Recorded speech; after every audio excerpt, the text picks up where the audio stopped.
I just bought a new whip.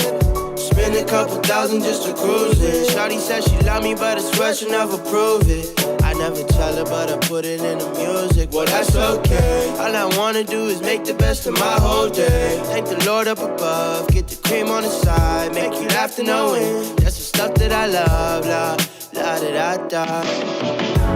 We can be friends if you wanna. We could just talk if you wanna. We could hold hands if you wanna. Hey, tell me what you wanna do. We could just laugh if you wanna. Late nights under stars if you wanna. We could just kiss if you wanna. Hey, tell me what you wanna do. It's like the story of my life. Best friends, but we rocking all the same things. Say you need me, but you really tryna change lanes. Well, I don't even care. In my life, I don't battle with no fear. Fighting dragons, always been a real one. Hate you saying showing love, you a real chameleon. Get the facts freaking straight, always on repeat. Like, we could be friends if you wanna. We could just talk if you wanna. We could hold hands if you wanna. Hey, tell me what you wanna do. We could just laugh if you wanna. Late nights under stars if you wanna. We could just kiss if you wanna. Hey, tell me what you wanna do.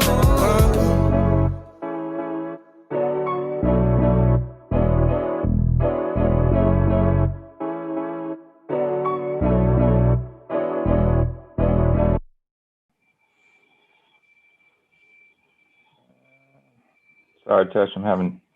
You're good. I just approved it. What is going on, everybody? Welcome to Wine Talk with Tesh.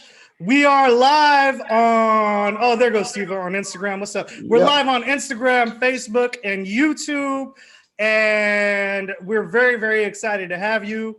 For those of you guys, first and foremost, let me just give a couple of shout outs. Welcome. We're going to give everyone just a minute to join in. All the stragglers are going to jump in and watch the video. Big Sexy Wine Time. I see you, Steve. Good looking out, baby. I don't know if you're talking about Dave or if you're talking about me. So, but either way, we will both take it. You're big sexy. You're big sexy. Right. Okay. All right. I didn't know. You know. Lisa says hello, Dave. Lisa Abramson. Oh, what's up, Lisa? Welcome, everyone. Okay, so first of all, let me back up. Welcome to Wine Talk with Tesh. Quick shout out to Jordan behind the scenes, making the show look doper than I can make it look. And we already know and have established that because there was one time where Jordan was not here and the show was a shit show. I remember that time. That was a good time. It wasn't like terrible, but you know, it was very, very obvious that Jordan was not here. So Jordan, we all see you. We love you. We appreciate you. Thanks for doing the damn thing behind the scenes. Evening, everyone. And then secondly, everybody, if you're at your house and you got us up on the big TV right now, you need to like stand up and give a round of applause because we have Dave motherfucking Siva on the show with us, and AKA Handsome Dave is in the building, and he's kind of a big deal. Dave, what's up, man? How you doing? What is up, man? It's good. It's good to finally get on here, man. I've been wanting to do a little wine with Tesh for a while. Okay, so, and thank you for making the time. So on that note, right, we were just kind of talking about this, how Dave's job is literally to do wine education.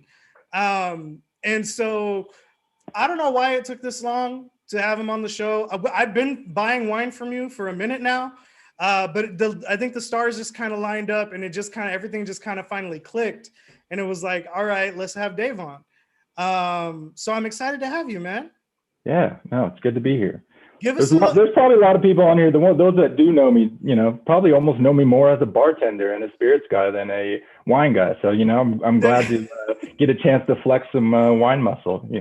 For sure. I already got one person who was like handsome for sure, and another person who said, "Are we going to be discussing cachaça?" Oh, I already know who said that. And the fact of the matter is, right, the Handsome Dave nickname, like it pretty much came from, right, yeah, exactly. It came from you being well known in Sacramento as being a bartender at Ella, right? I think it precedes my time at LA. I think it really took hold in my Shady Lady Red Rabbit days. Okay. But it is haunted. That moniker has haunted me ever since, for sure. Awesome. All right. Well, regardless, yes, Dave is not only a cool dude that I like to buy wine from. He knows his wine. He knows how to talk wine to me, which is why I end up buying a lot of his wines, which is great, right? Because it means that that we're all connecting the dots, right? He's connecting me to the wines that he believes in, and then I'm connecting you guys to the wines. So it's all, my job is just to be the liaison between a bunch of people, and his job is to be a liaison between the wine and buyers. So we're just people now. David takes everything so personally, man. My buddy James wants to know, how did you get that job though, Dave? How did you get into wine education? Oh, well, it was a long road. I went from being a bartender. I mean, I was late to the wine game. I didn't start getting into wine until late in life. It wasn't till yours and my time at Ella, when I was a bartender, and I was mostly a spirits guy. I drank mostly whiskey and beer and tequila.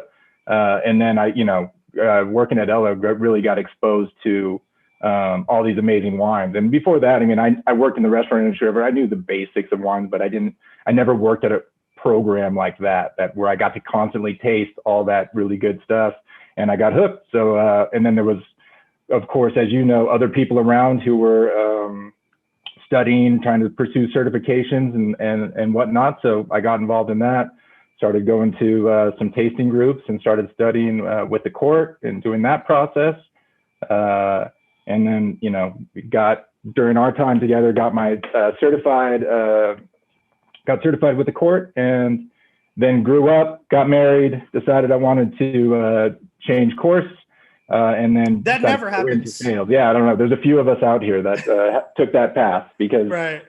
So yeah, and then I was a sales rep. Just doing like kind of straight selling spirits, wine, everything. But I kept studying. Kind of started pursuing some other paths with WSET. Got my CSW. Jordan knows I used to sell booze to him over at Paragary's. Right. And then this opportunity came up. My company created this new position, and I was just in a prime place to take it. And that started a year ago. Granted, it's been obviously a weird year for the restaurant business, but looking forward to actually pursuing more education in the coming year. For sure. Yeah, I think a lot of people don't even recognize the fact that you are in fact a certified sommelier. And I think that, I think often people are like, oh, Tesh is a certified som, and I get I get gassed up for it, but I'm like, yo, there's a lot of us, man. At least I feel like. Yeah, and it's a beautiful thing. It is, right? I mean, the more the merrier, right? Yeah. Let's just jump right into the wine. So yeah, let's do it. So for those of you guys who have the wines, we're starting with the Killicanoon Killerman's Run Riesling. I'm just gonna throw a few questions at Dave as we go, and if you guys have questions, somebody already doesn't even have a question. Diana she already said the Riesling is delicious. So good. I'm glad that you're enjoying it. First of all, Dave, tell us where in Australia we are. So this is South Australia. So as you know, Australia is a huge, massive place, right? But really only in the southern kind of tip of Australia is the only place that's actually suitable to grow grapes. It's way too hot, way too dry up in the, Crocodile Dundee outback up there. You know what I mean? So most of all the vineyards in Australia are on the very southern end. This is South Australia. This is in a specific place called Clare Valley, which is just inland up off the coast. But Clare Valley's pretty cool because it's still pretty warm there. However, it's a little bit higher elevation, and it has this really cool effect in the Clare Valley where it does get really hot in the day. It might still be 100 degrees during their summer down there, but at night it really cools down. It might be 40 degrees at night. So they call that the diurnal swing. It is pretty wild in the Clare Valley. and that temperature swing allows you to grow like a high acid Riesling like we're drinking right here. Dope. What do you know? Like, I'm sure you do, because this is your gig, right? And these are wines that you sell. Can you hit us with just like a little history about the winery itself? Yeah. So it's this guy Kevin Mitchell. He's like fourth generation. His family were grape growers, not necessarily winemakers, but they like, you know, you hear a lot of stories like this in wine game, but the family's been farming and growing grapes for generations and generations. Granted, it's Australia, so the history is not, it's not like France, but, you know, a couple generations of grape growers. Kevin comes up, decides he's going to actually start making the wine. He starts studying. I think this winery only goes back to like 97. You know, I was already out of high school at that time. So, you know, it's not that old, but this is sort of the region growing, and Australian wine scene sort of grows at this exact time. Actually, both these wines we're going to drink tonight, both of them, I think Hewitt started in 98. So real close, you know, this is a similar time period where a lot of the modern wineries in Australia come up. So Kevin Mitchell starts it. His dad is still out there farming with him, and he's making the wines. Dope. And then this specific wine, it's called Killerman's Run, which is kind of cool. It does have a really cool story to it. They do a Shiraz in this line as well.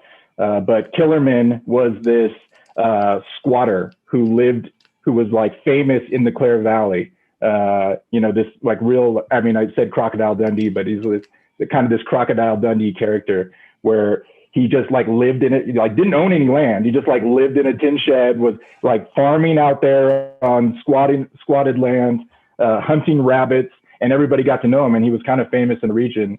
And Kevin Mitchell at Killicanoon, apparently he lived like just right off the back property. And so they named this line of wines after him. Yeah, that's right. What are some, like, when you're smelling and you're tasting this wine, what are some things that kind of jump out at you? Yeah, I think with Australian Riesling, it's always just like citrus, right? So this like kind of hits you with like some pretty heavy like lime right out the gate, like lime, lemon peel. That's pretty intense.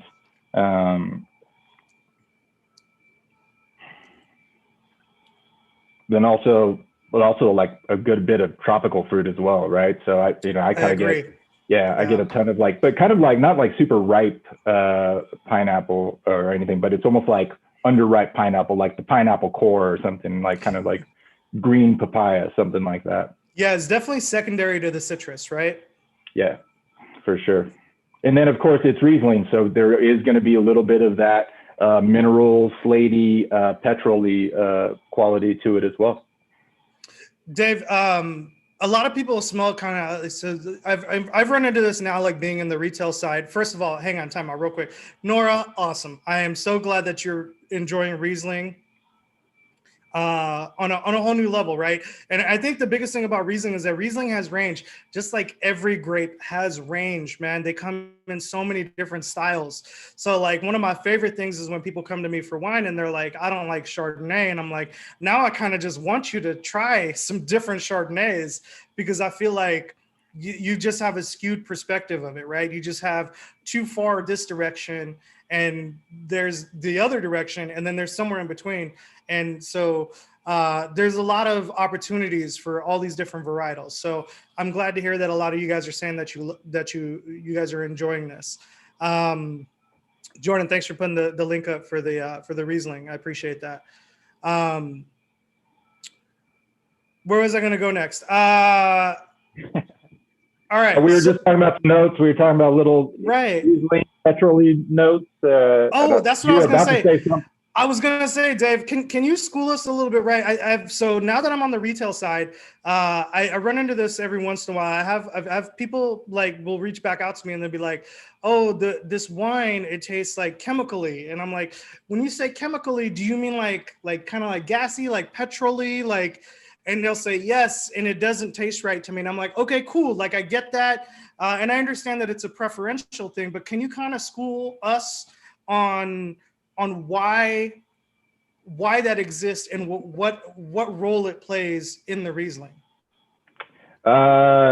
You know, or why it exists. I mean, that's like a pretty deep level with that biochemistry question that I sure. don't know if I'm fully prepared. It is something that's inherent to Riesling though, and that particular grape. So, you know, it's not something that's happening in the winemaking process so much as it is that's coming out of these grapes, you know. So, you know, I try to divide up these aromas and flavors into what's actually coming from the grape and what's actually coming from, you know, winemaking or from climate or whatever. So, you know, they do, it does tend to range, it does tend to ripen out a little bit. So when you get Rieslings from a little bit warmer climates, sometimes it's a less prevalent. So you're not going to get as much of that petrol from like a Washington Riesling versus a, you know, Clare Valley Riesling versus a German Riesling where it's going to be like the highest, you know, because that is like the coolest place. So there is a climate factor to it. So generally the cooler the climate the grape grows, the more intense that is. And so it's something that, you know, if you don't like it the first time, keep trying. You might start to like it. You know, I don't think I loved it the first time.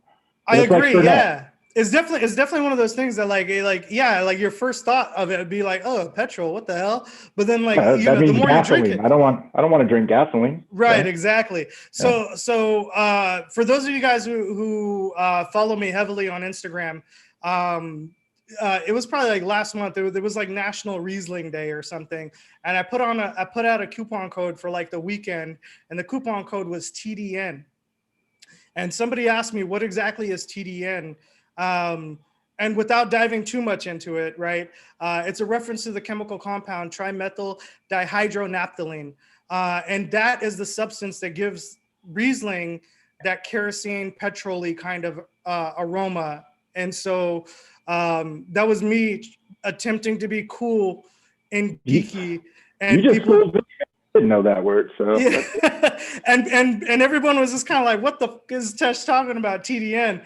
But yeah, that is definitely you know, it's here, it's present in this wine, and it's often associated with wines that have aging potential too, right? So if it's been aged and has good aging potential, that's usually a good sign. Anna Shahasani said, Heather, Max, and I love this wine, and you guys look really good on one screen. Handsomes, #2 for 1. We'll take it. That's what we're here for. Why did I choose Riesling, man? Right, yeah, exactly. Just keep drinking. We'll get more handsome, I guess. James asked me why I chose curry chicken for the food pairing. I chose curry chicken. Hopefully you made it spicy. I chose it because sweet and spicy kind of go together.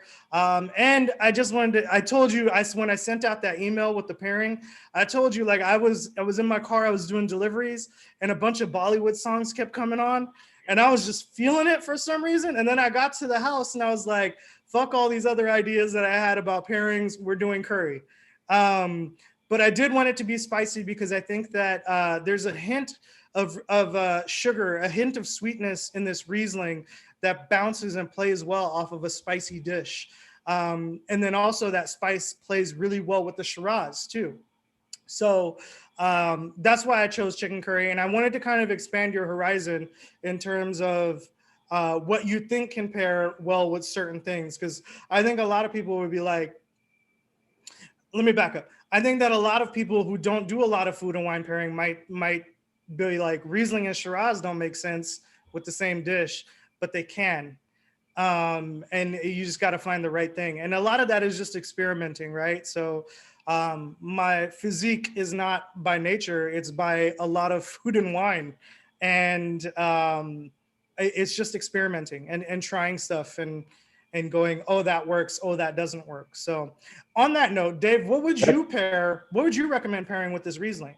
Well, I'll just double down on yours real quick too, because I mean, it works for a couple different reasons. Absolutely, with anytime you have, and particularly with any type of Asian cuisine, whether it's Indian or Thai or anything with a little bit of heat, you always want a wine with a little bit of residual sugar, with just a hint of sweetness. It doesn't need to be crazy sweet. And there's a lot of you probably drank this wine and didn't think it was sweet at all because the acid's so high. You know, you don't necessarily notice that there's a little bit of sugar in there. But yeah, that sugar is definitely good on the spicy dish, but also just matching intensity levels of flavors. So curry's obviously really spicy, got a ton of flavor to it, right? It's like intensity levels high. You don't want to drink that. You don't want to pair that then with a really kind of bland Pinot Grigio or something that can't really stand up. It's just going to get lost. Like a good Riesling, there's so many things. There's so much complexity in Riesling that it can actually stand up and, hold its own in a fist fight with that chicken curry. So it's great. But, aside from that, man, I would have this with a pork chop all day, pork chops and applesauce or something, or some duck, would be super, super good. Riesling is just one of the most like versatile wines for food pairing, period. It is, right? And I saw a post the other day on Instagram, and somebody was like, they were just being funny, and I thought it was funny, and I liked the post. But they were like, kind of like they were kind of shitting on like pairing dry Riesling with like Thai food, and I'm like, that's fucking delicious together, like Like yeah. I get where you're coming from. Like it's basic, but like it is also really good, right? Yeah, for sure. What's up, Vinny? Thanks for tuning in, man. Appreciate it. Dave, any closing thoughts? Anything we didn't touch on the Riesling that you want to hit? Or if anybody has any questions, type it into the chat. Let me know, and I'm happy to forward those questions on to Dave. Yeah, man, just drink more Riesling out there. In fact, like to your point earlier, it's like, a lot of people would say, I don't like Riesling, I don't like sweet wines. And I know this has been said a million times, but just find the one that works for you, because it's not just sweet Riesling. I mean, go to Germany, Germans make every style. They make a Riesling for everyone. Have an Alsatian Riesling, a dry one. Those are insanely good. Or these Aussie Rieslings are great too. So keep trying. If you haven't found the one you like, keep trying. If you guys haven't noticed, for those of you guys who do buy from me regularly, who shop the website regularly, we've kind of been all over the world. Like we started off with some Alsatian stuff. We moved into some California stuff. We've now had this. We've had some German stuff. So yeah, there's definitely, Also, if you guys love what you're tasting, you guys can always scan the QR code on your phone. That's always a thing. And then the other thing I kind of want to throw out there is the Tesh Talk boxes. You guys, that is the move. You save bucks by buying it that way, as opposed to buying the wines individually. But I understand, like some of y'all, I know some of you guys can't join on every day, right? Or on every event that we do. You guys can still go with the Tesh Talk box and just save the wines and drink them. It's almost like a membership. And if you do want to be a part of that membership and you just want to like get the boxes every month, we can make it like clockwork. All you got to do is just reach out to me, and I'll make sure that we just set you up on my end. So that is a thing. Dave, I'm really glad that you brought me that wine, and it's really, really good. So, I can't even take credit. I didn't even know this wine so well. So this is the funny thing about you and me, is like Tesh teaches me stuff that I sell that I don't even know is in there sometimes. I was trying to gas you up, man. I know, but hey, man, I got to get it back. I brought you the Hewitt in, but you hit me up and said, hey, you knew about this wine already. So, I'm going to send it back to you, because you guys, what people on that side probably don't realize is that the reason they should be buying wine from you is that, man, you have tasted it all. I mean, one experience I never have had in my career so far is being a buyer at the kitchen. I mean, I got to sell wine to you a little bit when you were at the kitchen, but and I knew if I was bringing you wine, I wasn't going to bring no garbage to the kitchen to sell you, right? Right. So people need to realize that not only have you've tasted the market, but you've tasted like the best that the market has to offer. So people should, and then in a situation like this, you're like, I'm going to do Australia this month. You put out the bat signal, you're going to taste a ton of Australian wines, and you're going to narrow it down to stuff that you like. That's generally the way it works, right? Like I don't ever just like pick stuff like out the dark. It's like, Hey, I mean, if anything, I'll at least like rely on people like you. It'd be like, I've had this, it's really good. I just tasted that last week, and it's fire. And I'll be like, cool. Right. Let's move on that. And then when I get the wines, then I'll open one for myself and just confirm.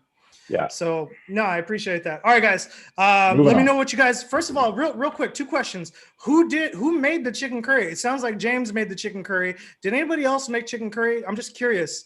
I know Lori must be watching, and I know Lori, you did, because you were the one who messaged me on Monday and were like, "Where the is the pairing?" And I was like, "My bad, pimp. I've been busy." Oh, can I say one other thing? Yeah, go ahead. About the Riesling. Yeah.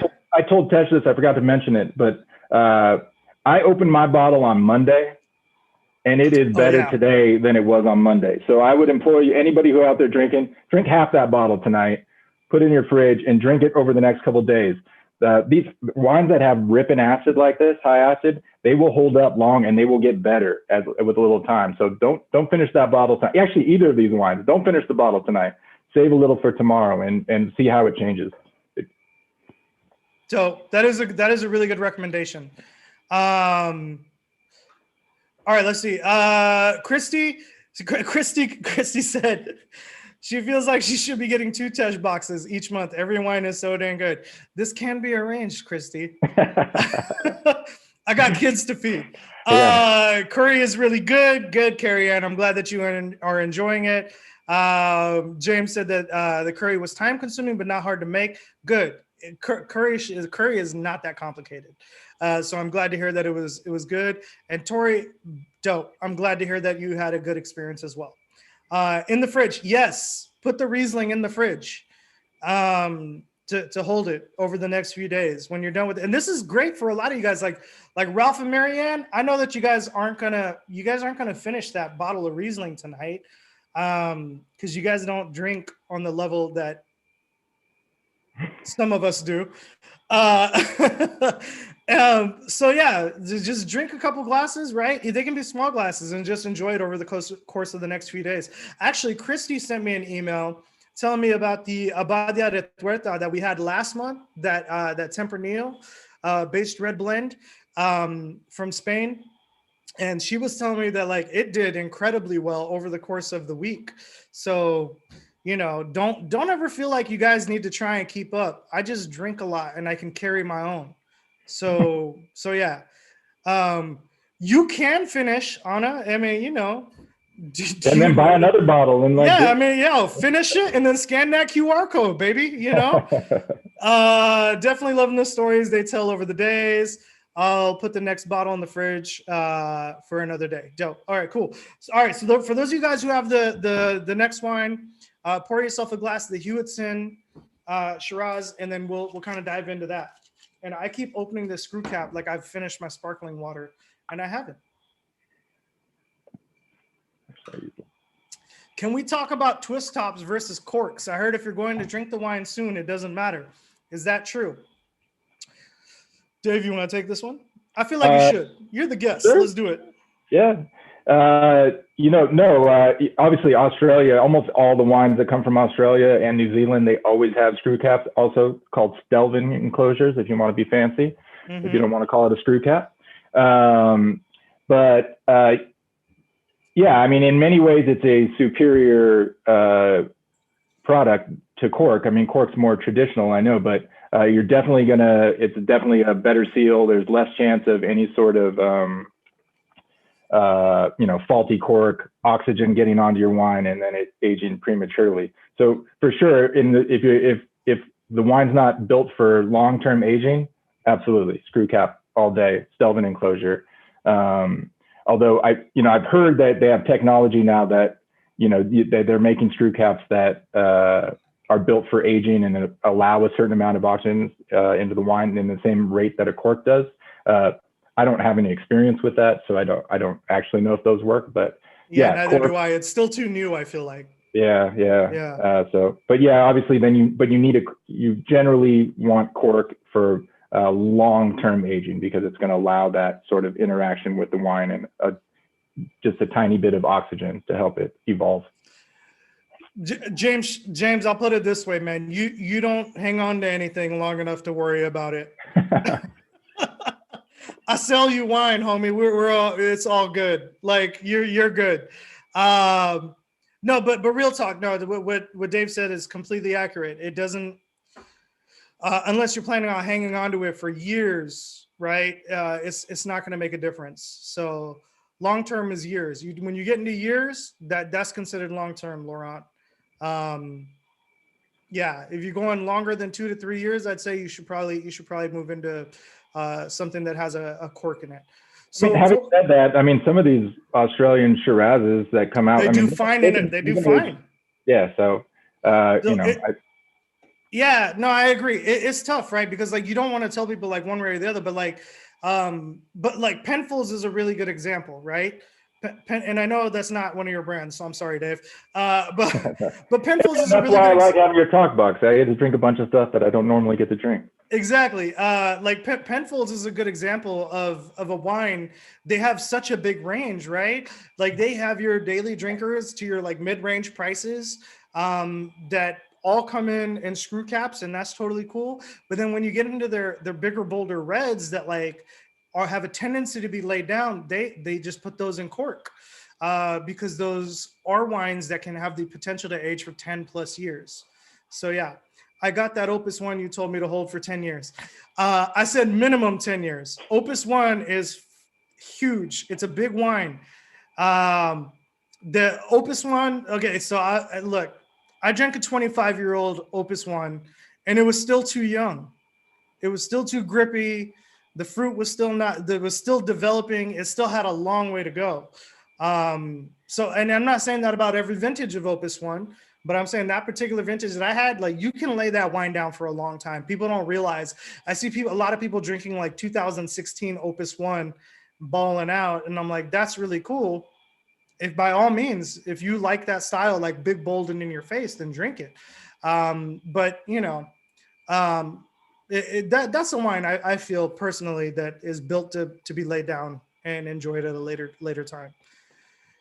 There are a couple of different cork styles. Does that make a difference? Dave, you want to tackle that one?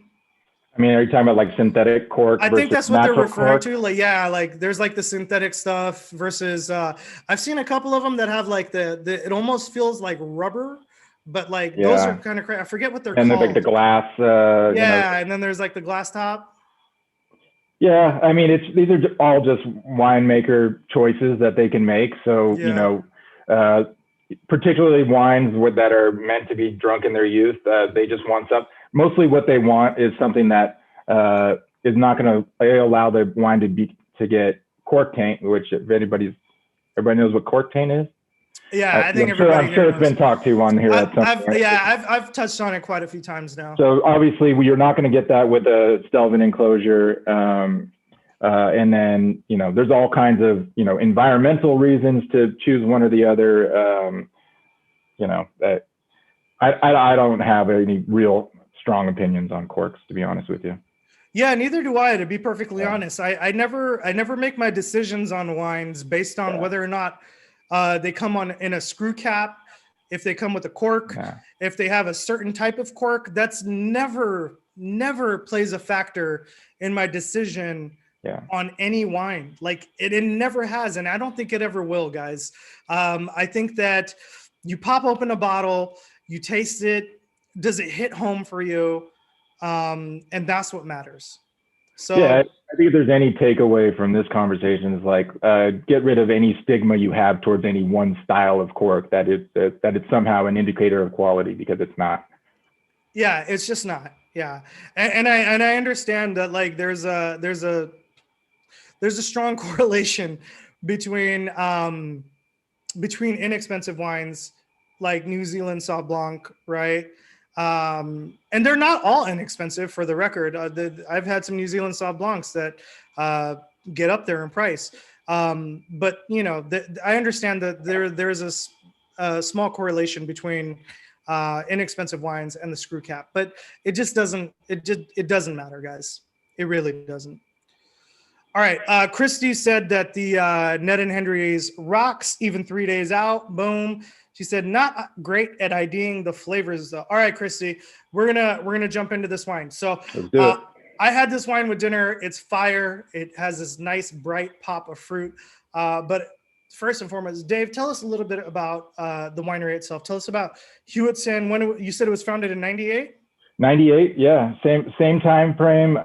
Dean Hewitson is the founder. He's one of these guys who really did his homework. He didn't just stumble into winemaking. He studied at whatever the local enology school is in Adelaide there in South Australia. It's like their version of UC Davis. So he was like a, college boy, and then he worked harvests all around the world. He went to France. He was here in California. He was in Alsace, France. I know he went down to Argentina. And then he actually came here, worked at a bunch of Napa wineries, and got his master's at Davis. So, which is, that's right in our backyard, and it tends to be like the center of wine academics, essentially for the world at this point, which is kind of crazy. Yeah, it's like if you don't get your enology degree at UC Davis, you're kind of a rarity now, I feel like. Yeah, right. So I mean, there's obviously different paths. Some winemakers never go to do any school, and they make beautiful wine. There's, this guy came at it from very much a, academic book science way. And then, studied in France as well and did harvests out there. So learned, and, this has become sort of a cliche, but took a lot of like old world techniques, back home to the Barraza Valley. So that brings us, Hewitson is in the Barraza Valley. And it's not Barossa, it's Barraza. Leon Moore will slap you if you say Barossa. You should drink some William Fevre with him. Yeah. And it's also not called Shiraz. All right. He will also slap you if you say that. He corrected me before. I said, no, it's Shiraz. You can imagine an Australian person and imagine them saying Shiraz. No, it's Shiraz. It doesn't happen. It's Shiraz. Hang on, real quick, time out. We were just talking about this, right? And I was telling you like how, like somebody corrected me on how to say botrytized, and I was like, holy shit, I've been saying botrytized wrong the entire time. This happens a lot, guys. So don't feel like I'm telling you, I'm a certified sommelier. Dave is a certified sommelier. We run into stuff where we're like, we've been saying that wrong the entire time. Look like an idiot every day. The pronunciation thing is tough, man. Like, yeah. So let that go. Anyways, please continue on. Yeah, anyway, so this is the Barraza Valley. So we were just in Clare Valley. Barraza is just right below, or essentially below and a little bit to the east of Clare Valley. Barraza Valley is really like, that is like the equivalent of Napa Valley in Australia. This is where the most expensive wines get made. They've been doing it the longest. The biggest winemakers are there. There's some similarities as well. It's just this, nice, actually a couple different valleys make up the Barraza Valley, but really long, warm growing season. These vines are incredibly old. So, Australia used to just make like fortified wines. That's kind of how their wine industry came up. They were basically making port, or the equivalent of what port would be from Australia. And they planted all these vines, and then those style of wines kind of went out of fashion, and dry table wines became in fashion. It just turns out that now we got these like century-old, Syrah, and granted also Shiraz and Syrah, same grape. All this old Syrah vines, Grenache vines, Mourvedre vines have been growing up in Australia, and they're making these beautiful dry style wines, unfortified. And so, Hewitson, Barraza Valley. This is 100% Shiraz. Excuse me. Damn it! Almost got myself. Played myself. But anyways, So these wines are traditionally like really big, kind of luscious, dark fruited wines, and I think that's exactly what we have in the glass here. Real. Kind of dark blackberry pie notes. But I always get like, just a ton of complexity out of these wines. A lot of like kind of earthy, like almost like tobacco like notes on these wines. And I always get like a little bit of like, almost like black olive thing on there as well. I don't know. What do you get, Tesh? I agree, man. I agree. Yeah. But the thing that, like, for me with Shiraz, now I'm like super conscious about not saying Shiraz. All right. But the thing about Shiraz for me, I think that they're very robust. They're kind of inky, right? They have like this very signature style that I think is Australian Syrah.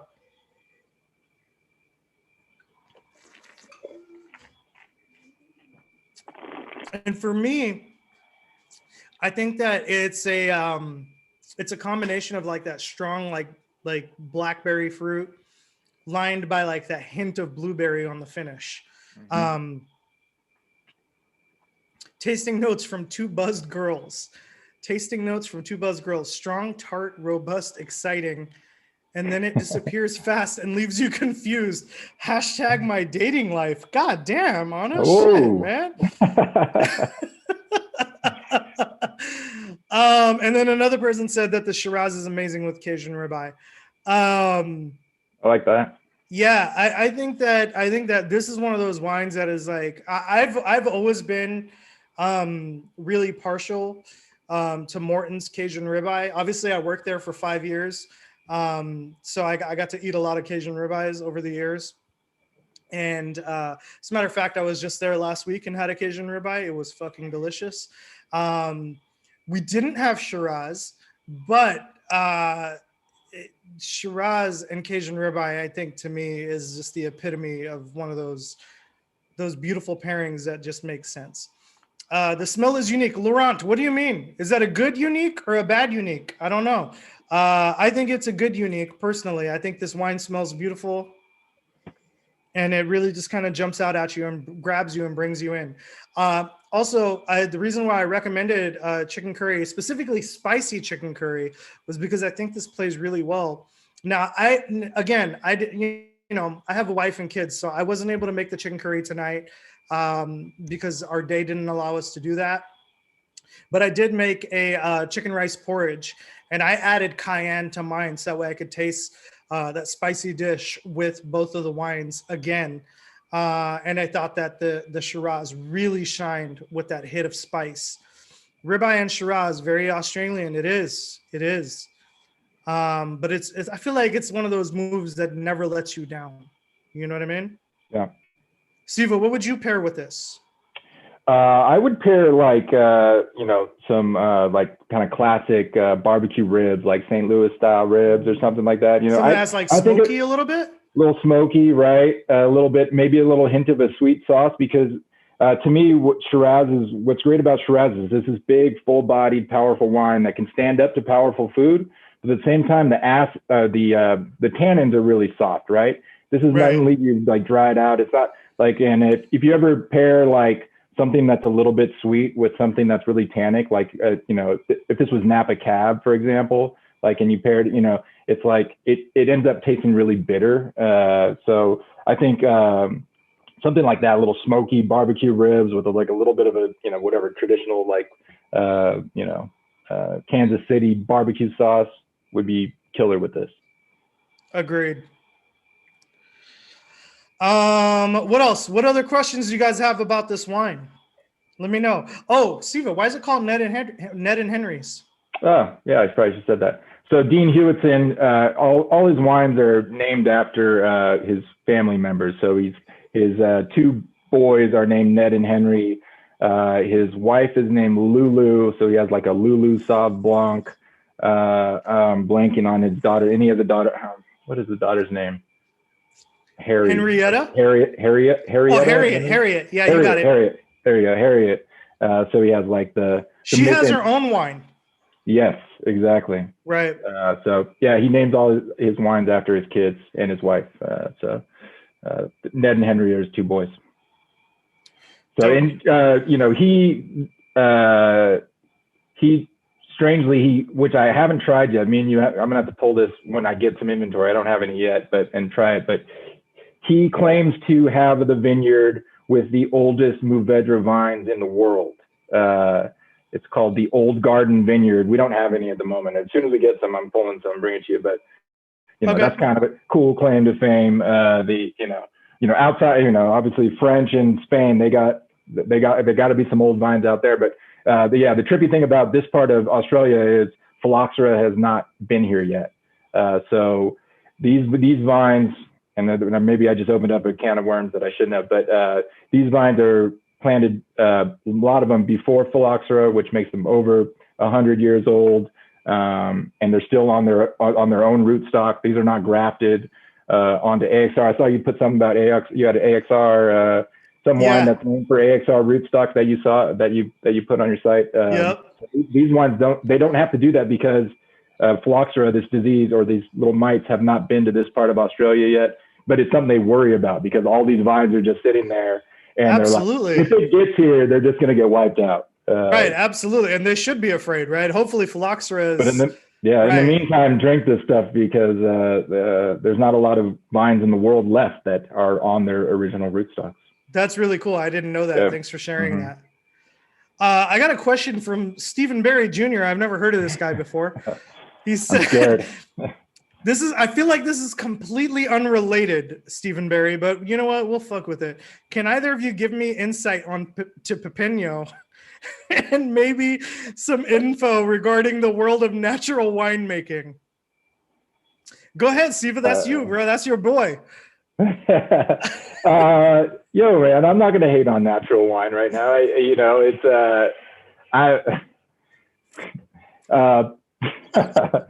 He's putting me in a bad. I hate Stephen Barry so bad right now.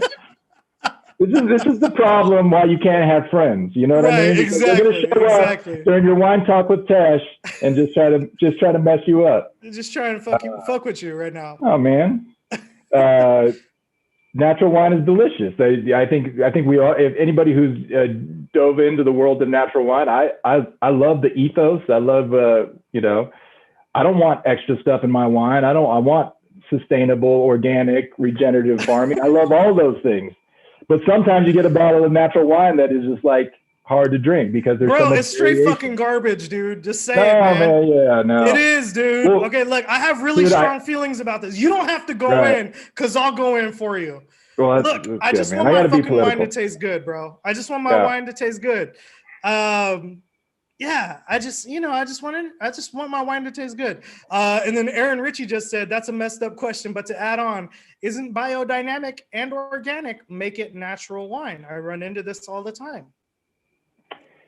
This is this is for scholars have been debating this question for years. So agreed, right? Not really, just for the last few, but I think we're all searching for an actual definition on the term natural wine.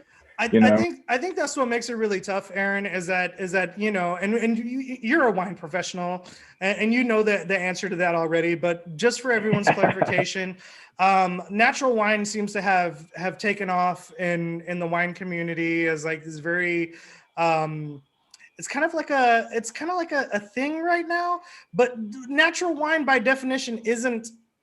There's no legal clarification on what a natural wine is, right? Like we've talked a lot on Wine Talk with Tesh about biodynamic wines and how they do all this weird geeky shit, right? To like make the wine what it is. And it's really very vineyard management focused.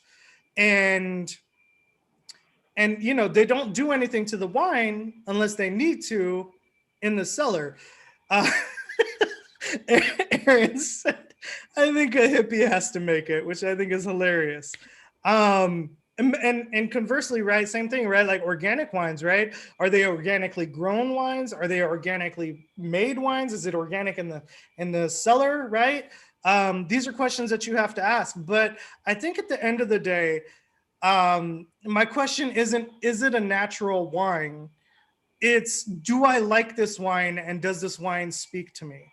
And then from there, tell me about the viticultural practices that this winery practices and sees through. And then tell me about what the winemaking process is like, because those are the things that I really want to know about a wine once I've tasted it and deciphered whether or not it hits home for me. So yeah, I don't know, Aaron, you tell me, dude. I don't know about Michael Chapoutier. I feel like people Aaron, think it has to be Ritchie just tiny. on here trying to plug her own wines right now. Is that what? Yeah, are you plugging? Just trying to come hijack. Aaron, just you know what, Aaron? Wine talk with Tesh. Is that what's going on? Aaron, just go ahead and plug the wine, baby. It's all good. It's all good. Ain't nobody gonna come at you. And if anybody wants Chapoutier, you can holler at me. I'll get it for you. And then I had one more question. I think. Let's see. I have a few more here. How did you guys both get so handsome? I was not expecting that. I'm so sorry. I got it from my mama, man. Yeah, I was going to say the same thing. I got it from my mama. My mama's beautiful. My dad is fairly handsome. That's all I got for you. Where else can you get? Right. All right, let's see what's next. Oh, no, that one's Barry. And that one we just answered. All right, I think that's it for the questions. Hewitt's in his bomb. It is. Not plugged. Stop it. All right, cool. Somebody said, fuck natural wine. I don't think you have to fuck natural wine. I don't think that, I just think that, look, when somebody presents to me a wine and the first thing that they lead with is this is natural, my question is, what exactly makes it natural, right? Is it completely hands-off? Like they just stomped on the grapes with their feet and then put it in a barrel and called it good? Like, you know what I mean? Like what, like define that a little bit more. I think those are the questions that we need to ask. So I currently don't feature any quote unquote, like directly like natural wines. I carry a lot of biodynamic wines, carry a lot of organically produced wines, and I carry some wines that are not either of those, but they still hit home and they taste good. And that winemaker knew exactly what to do to make that wine delicious. And that's all I care about. That to me is the end game with wine. And that's probably an unpopular opinion given today's natural wine movement, if you will. But I want my wine to taste delicious. I do same. I do appreciate the movement, because if it tugs the whole world over a little bit, it brings people in, right? Yeah, it's got new people drinking wine, and I think in the beginning of when I first started getting into wine, there's a lot of wines that I thought I liked then that I do not like anymore. That I used to really love. I think I told you this before, but I used to really love the like Brettanomyces on my wines. I just love. I got really into. I was like, French wines are everything, and to me, a French wine like smelled like Brettanomyces. It smelled like a dirty farm. You know what I mean? And I was like, that just was like earthy, and that's in my head. I was like, that's like terroir. That's like what that concept meant. And now I have a very like low tolerance for that. And I don't do it anymore. And I think I just was so into the concept that I got into it. And I think a lot of natural wines I taste it. It's like, it tastes like Brettanomyces. It tastes like volatile acidity. It tastes like kombucha. You know what I mean? And which I like kombucha actually. So I don't know. That was a bad example, but I don't like kombucha. You don't like kombucha? And I don't want my fucking wine to taste like it. Well, yeah, that's my. That's my. But yeah, no, but like I get it though, right? Like. But sometimes there's natural wines that don't do that, where the fermentation doesn't go sideways, where the bacteria doesn't develop, and that's what the whole thing's about. And it gets to me, the consumer, and I have this natural, and it still tastes and pristine, and it's great. And those ones will blow my mind. And then sometimes you'll be like, and that's like, I think people who are into natural wines and like solely, they've just accepted that outcome as a possibility, and it's just part of the process. Right. That's like my devil's advocate argument for natural wine. All right. So Christy has a question. She said, so what? They can add Diet Coke if they want. Somebody said, I agree. Diana said, I agree. I get it, but I want my wine to taste delicious too. Yes, Christy. Like, what does Snoop Dogg add to his? First of all, Snoop Dogg is just a face on a label. Snoop Dogg. I love Snoop. I grew up listening to Snoop. If you think that he has something to do with the winemaking process, there is a disconnect. He's a face on a label, and they put him there because of his reputation, right? And 19 Crimes is the producer who makes their wine. It sees oak, right?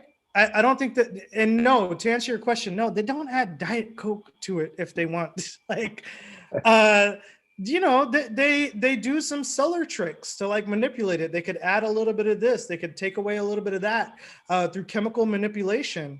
But the end result is that chemical manipulation, and I feel like when I say that, it has a negative connotation to it, but it shouldn't, right? Because everything is chemical. We are made of chemicals. So they're just doing what they have to get that wine to be what they want it to be. You know what I mean? Carrie Ann asked us if we like sour beer. Siva, do you like sour beer? I do like sour beer. I don't drink it very often. But yeah, occasionally, like with the right food situation, I like a little bit. You know what I mean? It's one of those things. It's like I don't want to drink 10 sours. You know what I mean? But yeah, I'll have a little one with, you know, and I'll be into it. But it's kind of the same kind of thing. Yeah. I'm the flip flop right now, man. I love sour beers, and I think it's because, first of all, IPAs got played out really hard for me, and so now I just like light crisp beers, but a sour beer for me is very like refreshing, is very palate cleansing, so I love it for that reason. You know what I mean? I'm the wrong guy to ask. I don't drink enough beer, and when I do, I'm like you. I drink Modelos and Tecates.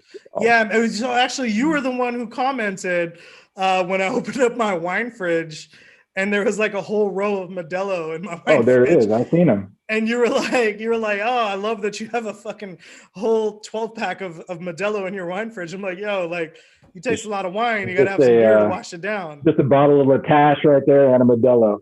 Right, exactly.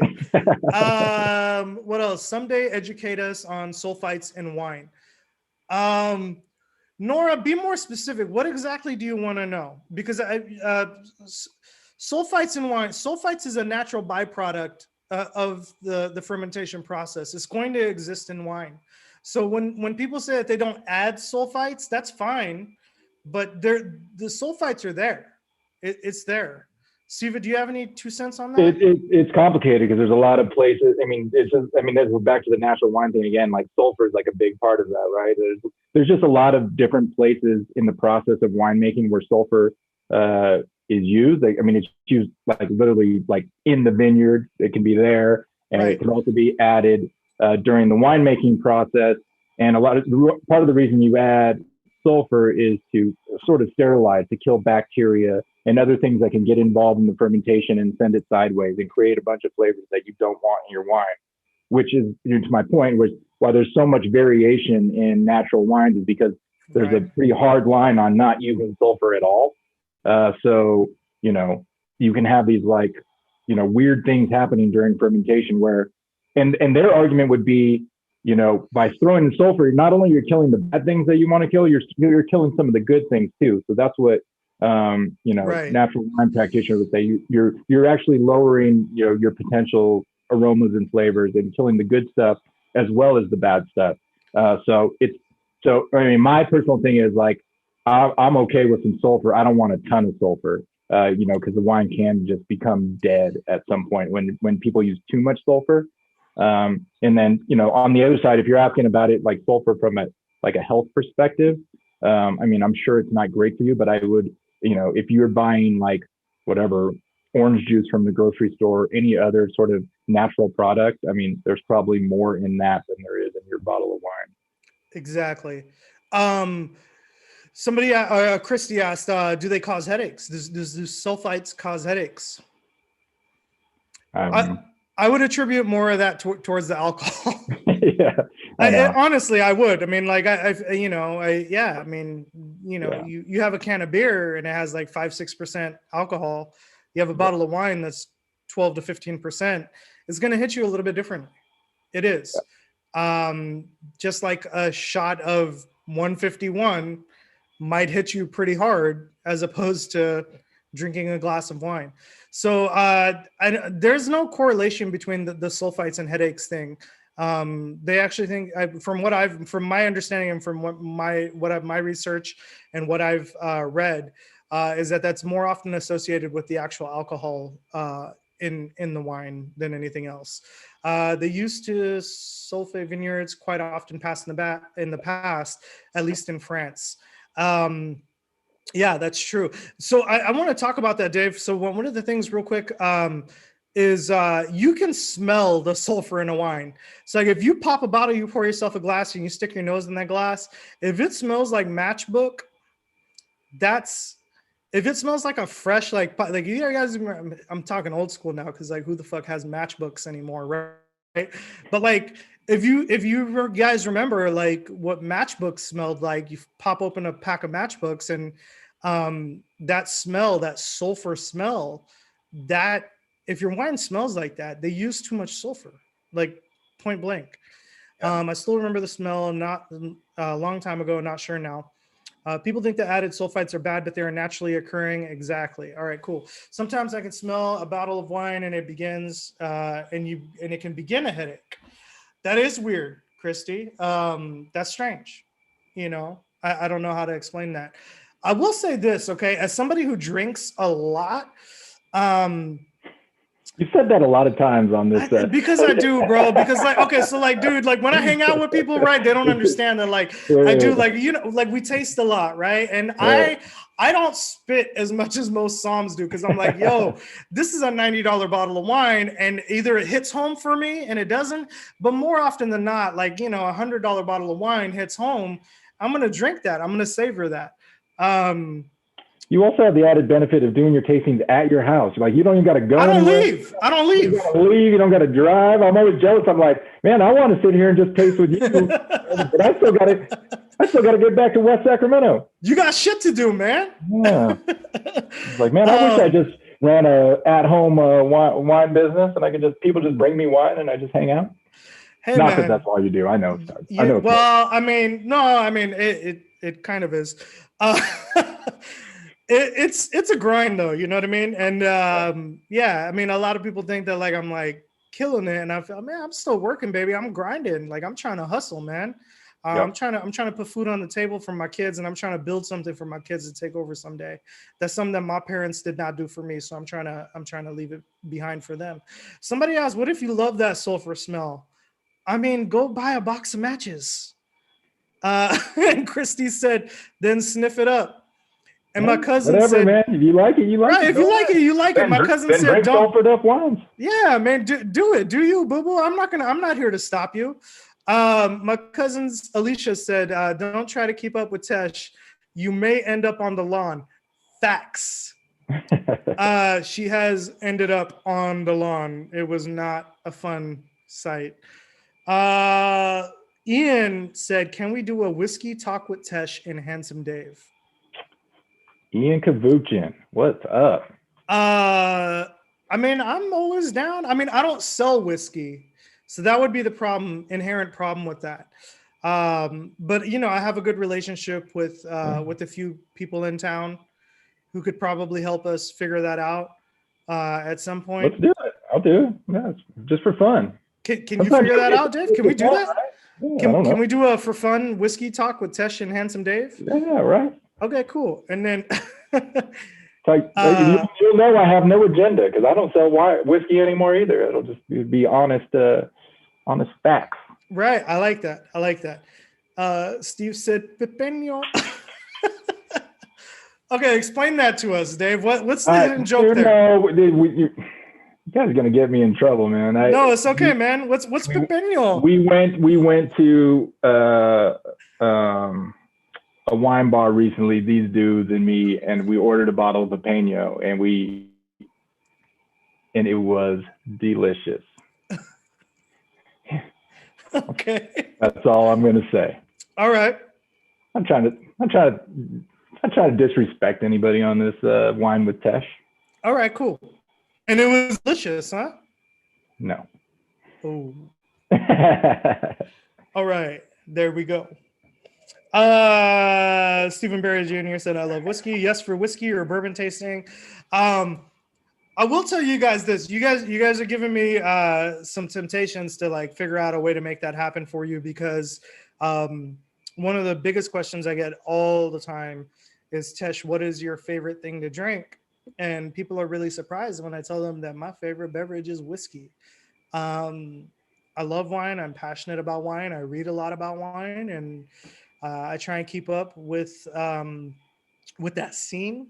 But goddamn, dude, at the end of the day, nothing hits home for me like a glass of whiskey, or two or three, whatever. Yeah. So yeah. All right, guys. Do you guys have any other questions for Handsome Dave or for I in regards to these wines? Fabian, my brother-in-law said steak and whiskey night, and Laurent Laguerre said Whistle Pig. I love Whistle Pig. We could figure that out. And Dave, is Whistle Pig in your wheelhouse? Yeah, for sure. Yeah, we might be able to do my that. My company sells Whistle Pig. Yeah, Whistle Pig is one of my favorites. Oh yeah. Yeah, I've got a soft spot for Whistle Pig.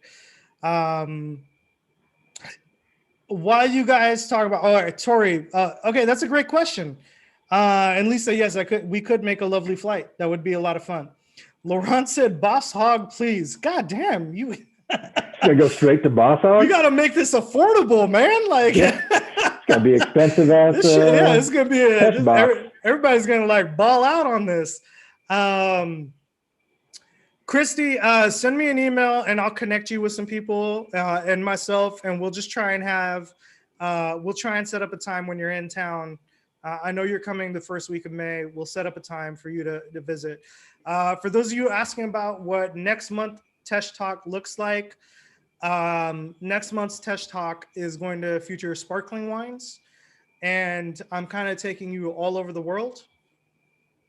Also, a quick note, the next Tesh Talk, hang on, sorry, I just got sidetracked. Got a little too twisted on whiskey, can't do. We'll make it a special event. So Tesh Talks will keep going, but then we'll do like maybe we'll do like a Friday night whiskey thing or something. But we got to figure out the whole details with that, because that's a whole separate. Put a pin in it. Yeah. So we won't be back in 2 weeks.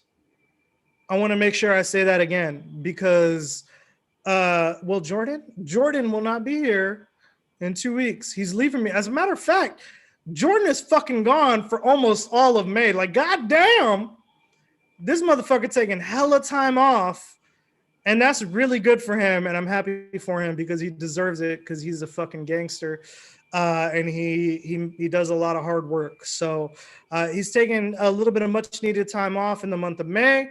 So I won't see you in 2 weeks. I'll see you in 3 weeks. On May, I don't have my phone. I can't tell you.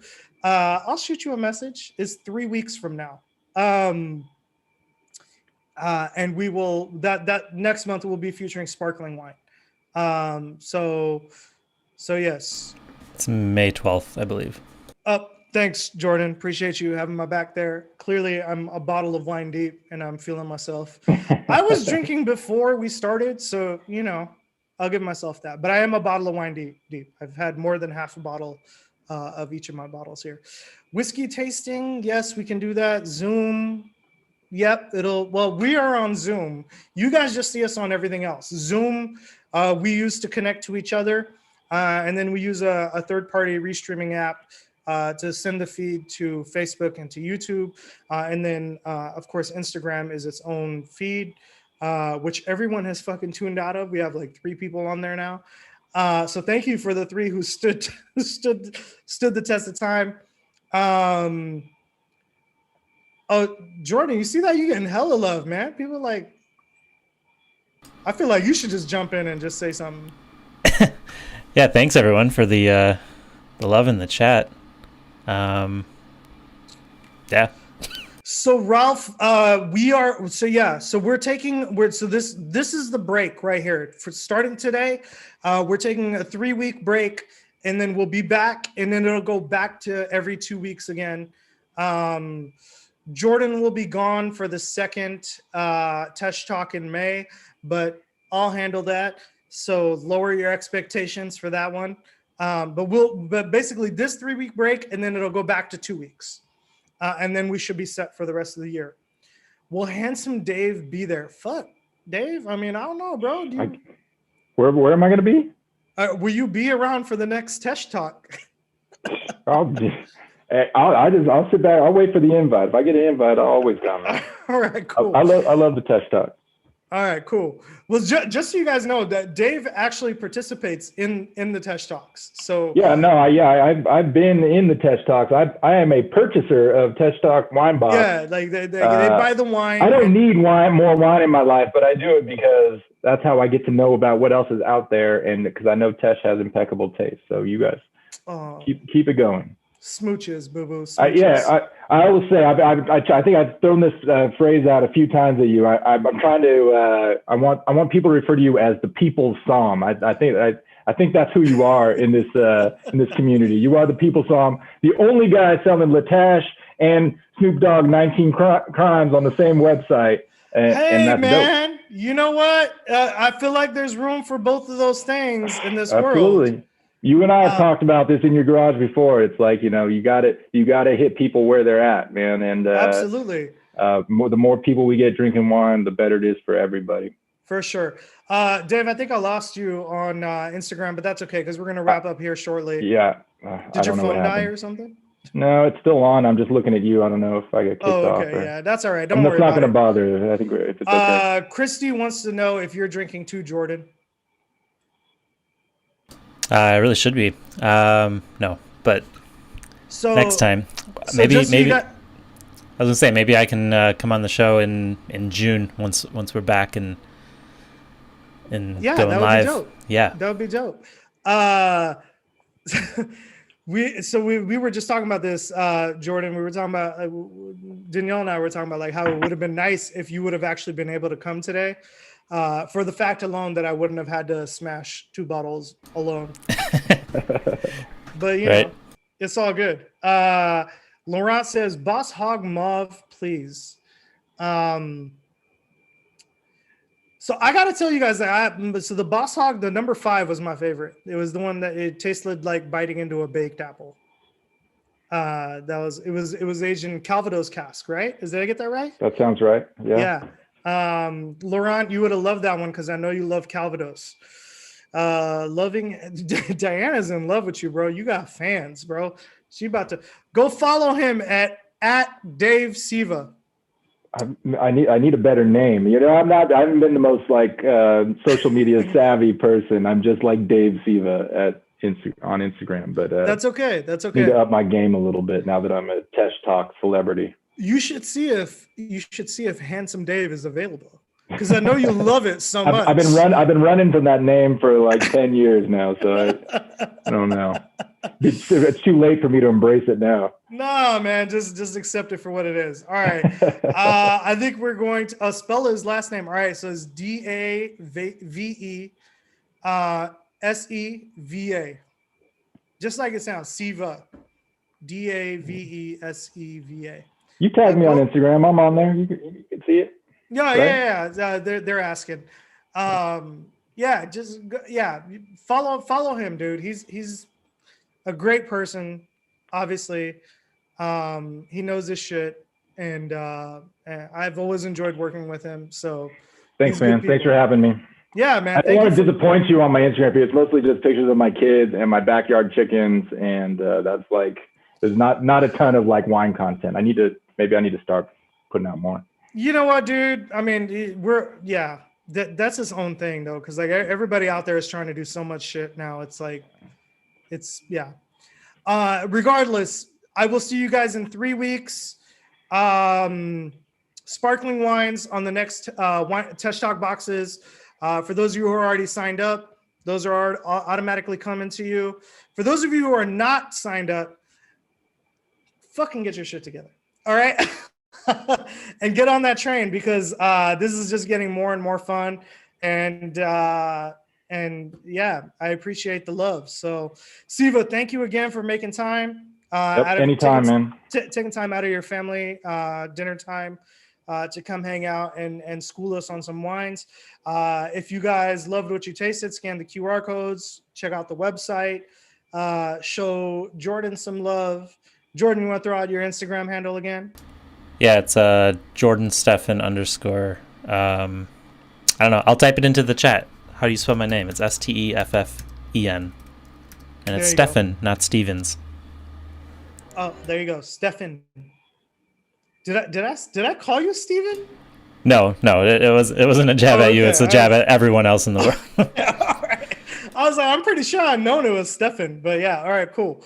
All right, guys, that's all we have for you guys for now. We'll see you guys in 3 weeks. A lot of love, and I hope you guys enjoyed this evening. Thanks so much for taking the time to hang out with us. Until next time, drink good wine. Peace. Good night, everyone. All right, that's a wrap.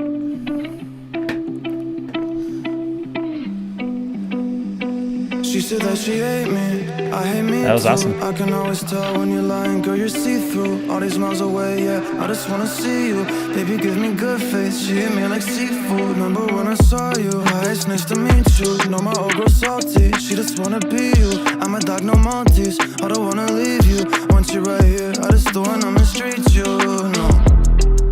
Cause I've been a douchebag before, baby girl, I don't wanna repeat. She just won't please me, she look in my eyes, told me why are you bleeding? And I don't even know how to answer. I take these drugs to my bladder. She says she noticed a pattern, she say I look gorgeous, I tell her I'm flattered. But I hate my reflection, when I look at you all I see is perfection. I'm so depressed and I don't know the reason, just wanna feel better. Hate my reflection, when I look at you all I see is perfection. I'm so depressed and I don't know the reason, just hope I feel better. Don't know the reason, just hope I feel better. I just hope I feel better. You said that you love me, don't know if it's still true. Hate it when you're not here, love it when I'm with you. You say you don't trust me, all the shit we've been through. Why you always upset? I don't really get you, I don't really get you. Why should I always gotta be so stressful? Baby, can you tell me why are you so vengeful? I don't understand you, I can't live without you, but I can't fucking stand you. I'm just so obsessed, I should take better care of myself, but fuck it. Blacked out in public, on that like she upset, but I know she love it. I hate my reflection, when I look at you all I see is perfection. I'm so depressed and I don't know the reason, just wanna feel better. Hate my reflection, when I look at you all I see is perfection. I'm so depressed and I don't know the reason, just hope I feel better.